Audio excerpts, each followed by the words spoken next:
Isang mapagpalang umaga ng Biyernes po sa inyong lahat, mga minamahal na kapatid. Isa na namang umagang punong-puno ng pagpapala, gising na punong-puno ng blessing, kung kaya't pinagpapasalamat natin. Ngayon po ay araw ng Biyernes sa loob ng ika-34 na linggo sa karaniwang panahon. Welcome muli sa ating daily Gospel Reflection.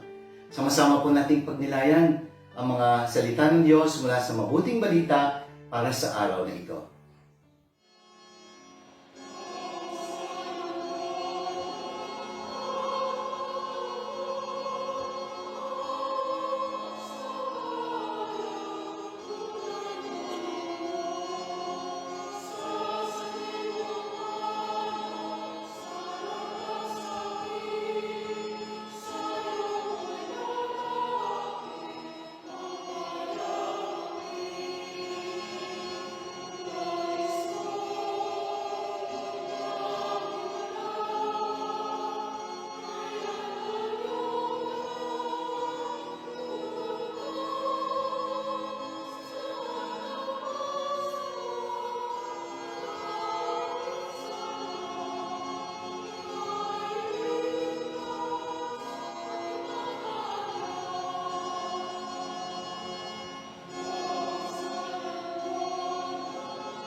Mga kapatid, ang mabuting balita po sa araw na ito ay mula sa Ebanghelyo ayon kay San Lucas, Kabanata 21, mga talata 29 hanggang 33. Inilalarawan sa mabuting balita na ang salita ng Diyos ay kailanmay hindi mawawala.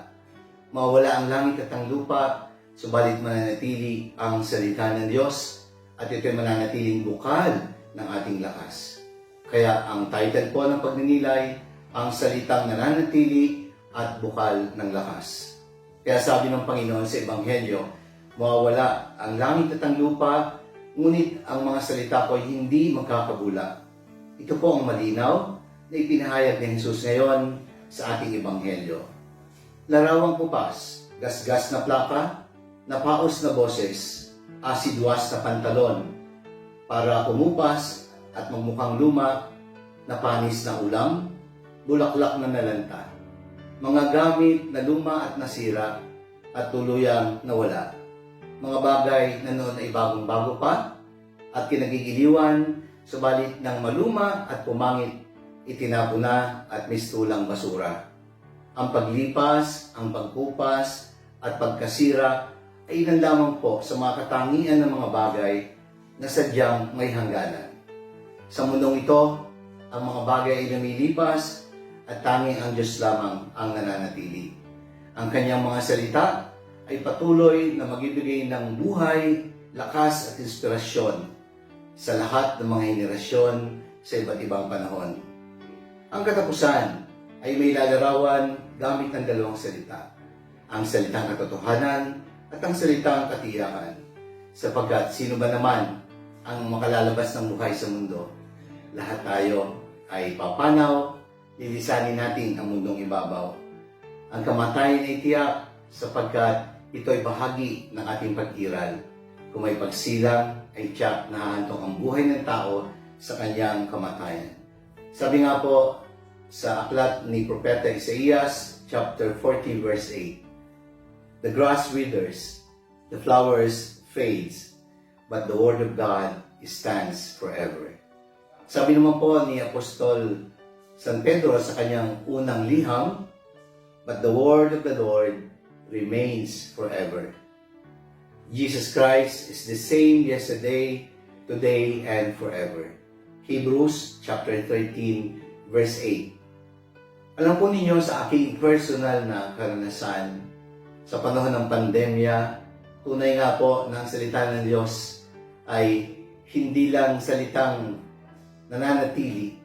Ito ay salitang tunay po nagbibigay ng lakas. Kaya magmula po nung nagkaroon ng hard lockdown at gusto ko po na makapagbahagi ng salita ng Diyos, noon po, mahigit ng 1 taon na nakararaan, nang simulan ko ang gawain ito.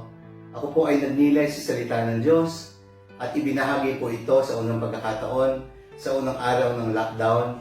At ito po ay aking ipinagpatuloy at dito nakatagpo ako ng lakas at inspirasyon. Sabi ko, kahit pala sa mahirap na sitwasyon, kapag ang salita ng Diyos ay iyong isa sa puso, kapag ang salita ng Diyos ay iyong naunawaan at sinikap na isabuhay at ibahagi ito sa iba, tunay nga po na ito ay nagbibigay ng lakas at inspirasyon. Kaya hanggang ngayon, pinagpapatuloy ko po ang aking nasimulan dahil po sa lakas at inspirasyon na binibigay ng salita ng Diyos. Today and every day, God is inviting us to read His living words. That is why I would like you to remember the word read. R stands for reflect on the Word of God. Pangalawa, letter E stands for encounter the Lord speaking through the word He speaks. Araw-araw, palaging may mensaheng pinaparating sa atin ang Diyos. Siya ay nagsasalita sa ating mga karanasan at ang kanyang mga sinasabi ay may mensaheng pinararating sa mga pangyayari sa buhay natin. Words that you find true in your life and life experiences. Pangatlo, letter A, attention.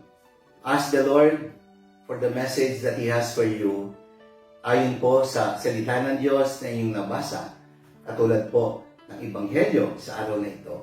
Ano ba ang mensaheng pinararating sa iyo ng Diyos maliban sa pagninilay na ibinabahagi sa iyo ngayon? Definitely, the Lord has a message for you, and so do not miss the chance of knowing what He wants to tell you today. Pangapat po, D stands for doers.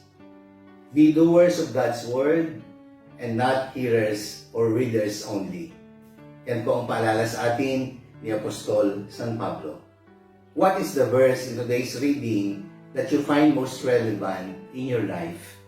Especially sa mga pinagdaraanan mo sa iyong kasalukuyang buhay. How can you apply a particular verse you have heard in today's reading, especially in the Gospel, to make your life more meaningful so that it may sparkle and shine with the glory of God? Sabi nga po ni St. Paul in his letter to the Romans, chapter 15, verse 4, for whatever things were written before were written for our learning, that we, through the patience and comfort of the Scriptures, might have hope. Kaya mga kapatid, be a doer of the Word of God by translating the Word into our daily lives. Kaya mga kapatid, totoo po ang mensahe ng ating mabuting balita ngayon. Ang salita ng Diyos ay nananatili at patuloy na magbibigay sa atin ng lakas. Manalangin tayo. Ang manaming makapangyarihan, tunay nga po na yung mga salita ay mga salitang nagbibigay ng buhay. Ang Diyos na salita ay nagkatawang tao sa pamamagitan ni Jesus at nakipamayan sa amin upang ang salita ay mailapat sa buhay at karanasan ng iyong mga anak. Salamat po sa biyaya ng mga salita na araw-araw ay bumubusog sa aming mga kaluluwa at nabibigay sa amin ng lakas sa patuloy naming paglilingkod sa iyo at sa aming kapwa. Amen. Maraming salamat po mga minamahal kong kapatid. Kung inyo pong nagustuhan at nakatulong ang pagninilay na ito, i-like po ninyo at i-share. Ibahagi natin ang mensahe ng salita ng Diyos. Let us fill the world with the power and message of God's Word. At muli, pagpalain po kayo ng makapangyarihan Diyos, Ama at ng Anak at ng Espiritu Santo. Amen.